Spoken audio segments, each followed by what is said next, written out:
നമ്മുടെ ചക്ക പൊരി ഉണ്ടാക്കാൻ വേണ്ടി നമ്മുടെ ചക്ക എടുത്ത് വെച്ചിട്ടുണ്ട്. അപ്പോൾ ഇനി നമുക്കിതിനെ കഴിച്ച് നോക്കുക എന്നുള്ള ഒറ്റ കടമയും കൂടെ ഉള്ളൂ. നമുക്കിതിനെ കഴിച്ച് നോക്കിയിട്ട് എങ്ങനെ ഉണ്ടെന്നൊക്കെ പറയാം കേട്ടോ.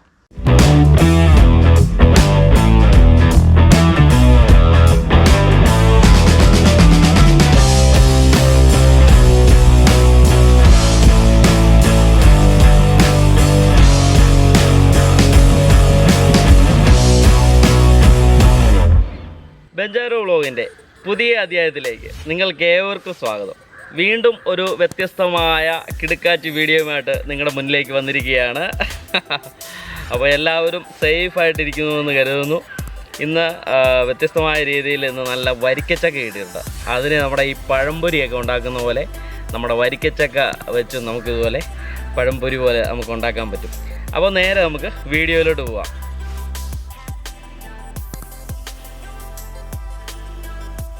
ചക്ക ഇതുപോലെ രണ്ടായിട്ട് കീറി വയ്ക്കണം കേട്ടോ. ഇതുപോലെ അതിൻ്റെ താഴ്വശവും അതിൻ്റെ മുകളിൽ വശവും ഇതുപോലെ കട്ട് ചെയ്ത് കളയുക. പിന്നെ അതിൻ്റെ സെൻറ്ററാക്കി കട്ട് ചെയ്യുക. ഇതുപോലെ ഒരു പീസാക്കി എടുത്താൽ മതി.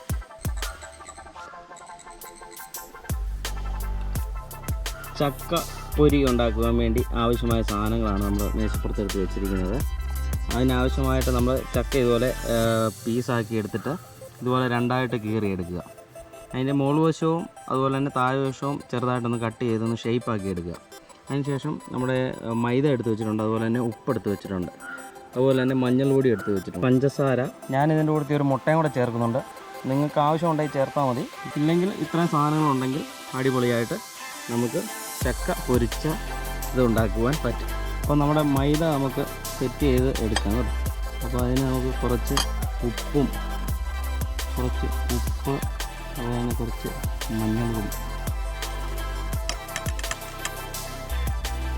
കുറച്ച് പഞ്ചസാരങ്ങൾ നമുക്ക് കൊടുക്കാം. നല്ലൊരു മധുരം കൂടെ കിട്ടാൻ വേണ്ടി ഈ നമ്മൾ മൈദയൊക്കെ ചേർക്കുന്നില്ല. അപ്പം ഒത്തിരി ലൂസ് ആക്കണ്ട, നല്ല ടൈറ്റായിട്ട് തന്നെ നിൽക്കട്ടെ കേട്ടോ. വെള്ളം ഒഴിച്ചു.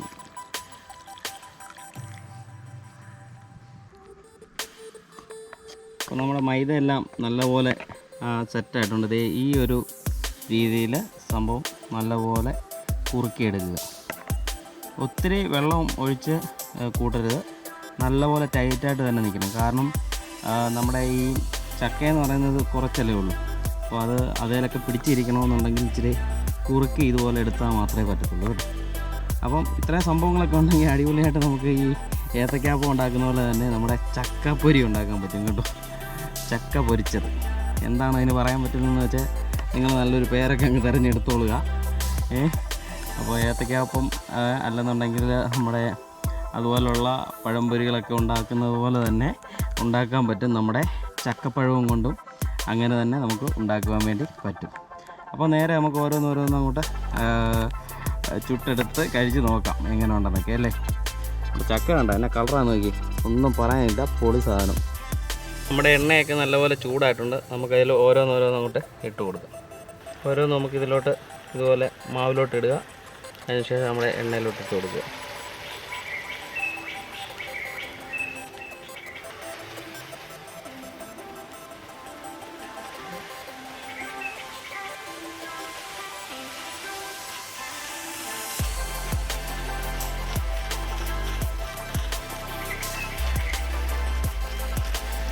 ഇതുപോലെ തന്നെ മാവ് മുക്കിയെടുക്കുക, ഇതിലോട്ട് ഇട്ട് കൊടുക്കുക.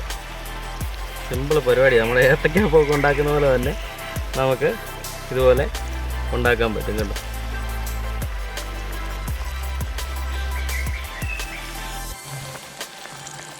ഓരോന്നും നമ്മൾ തിരിച്ചിട്ട് കൊടുക്കാം.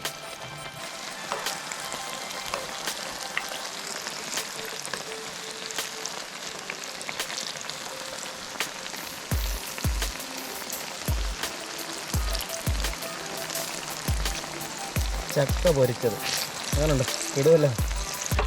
നമ്മുടെ ചക്ക പൊരിച്ചത് നമുക്ക് കോരി എടുക്കാം.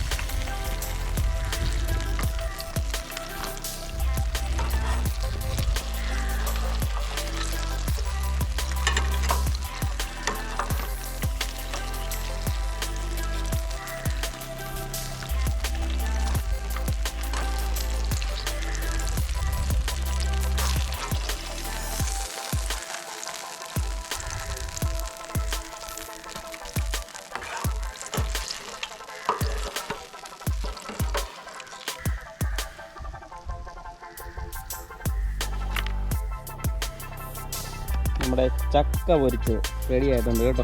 അപ്പോൾ ഇനി നമുക്കിതിനെ കഴിച്ച് നോക്കുക എന്നുള്ള ഒറ്റ കടമയും കൂടെ ഉള്ളൂ. നമുക്കിതിനി കഴിച്ച് നോക്കിയിട്ട് എങ്ങനെ ഉണ്ടെന്നൊക്കെ പറയാം കേട്ടോ. അപ്പോൾ നമ്മുടെ ചക്ക പൊരിച്ചത് റെഡി ആയിട്ടുണ്ട് കേട്ടോ. നല്ല കിടുക്കാച്ചിയായിട്ട് നമ്മുടെ ചക്ക പൊരിച്ചെടുത്തിട്ടുണ്ട്. നല്ല വരിക്കച്ചക്കയാണ് നമുക്ക് കിട്ടിയത്. അത് നല്ലപോലെ പൊരിച്ചെടുത്തിട്ടുണ്ട് കേട്ടോ. അപ്പോൾ ഇതിനെ കഴിച്ച് നോക്കിയിട്ട് എങ്ങനെ ഉണ്ടെന്നൊക്കെ പറയാം കേട്ടോ. നല്ല ചൂടാണ്, ഇപ്പം കൊണ്ട് ഇത് ചെയ്തോളൂ. കണ്ടോ, ഒന്നും പറയാനില്ല. നമ്മളെ ഏത്തക്കാപ്പൊക്കെ കഴിക്കുന്നവർ തന്നെയാണ്. അപ്പം നിങ്ങളിത് ട്രൈ ചെയ്ത് നോക്കണം കേട്ടോ. നല്ല പൊളിയെന്ന് പറഞ്ഞു കഴിഞ്ഞാൽ നിങ്ങളോട് പറഞ്ഞ് അറിയിക്കാൻ പറ്റത്തില്ല. അമ്മാതിരി സാധനം, കിടുക്കാച്ചി സാധനം എന്നൊക്കെ പറയത്തില്ലേ, അതാണ്. അപ്പം ഇതുപോലുള്ള കിടുക്കാച്ചി വീഡിയോകളുമായിട്ട് വീണ്ടും കാണണ്ടേ? അപ്പോൾ എന്ത് ചെയ്യണമെന്നറിയാമല്ലോ. നമ്മുടെ ചാനൽ ബെഞ്ചാരോ വ്ളോഗ് എന്ന് പറയുന്ന യൂട്യൂബ് ചാനലും അതുപോലെ തന്നെ നമ്മുടെ ഫേസ്ബുക്ക് ചാനലും സബ്സ്ക്രൈബ് ചെയ്യാൻ മറക്കല്ലേ. ഇതുപോലുള്ള കിടുക്കാച്ചി വീഡിയോയുമായി വീണ്ടും കാണും വരെ എല്ലാവർക്കും ബായ്. പിന്നെ ഒരു കാര്യം കൂടെ, നിങ്ങൾ ചാനൽ സബ്സ്ക്രൈബ് ചെയ്തിട്ടുണ്ടാവുമല്ലോ. അപ്പോൾ നിങ്ങളുടെ ബന്ധുക്കാർക്കും കൂട്ടുകാർക്കും നിങ്ങളുടെ ഗ്രൂപ്പുകളിലേക്കൊക്കെ ഒന്ന് ഷെയർ ചെയ്യാനും കൂടെ മറക്കല്ലേ.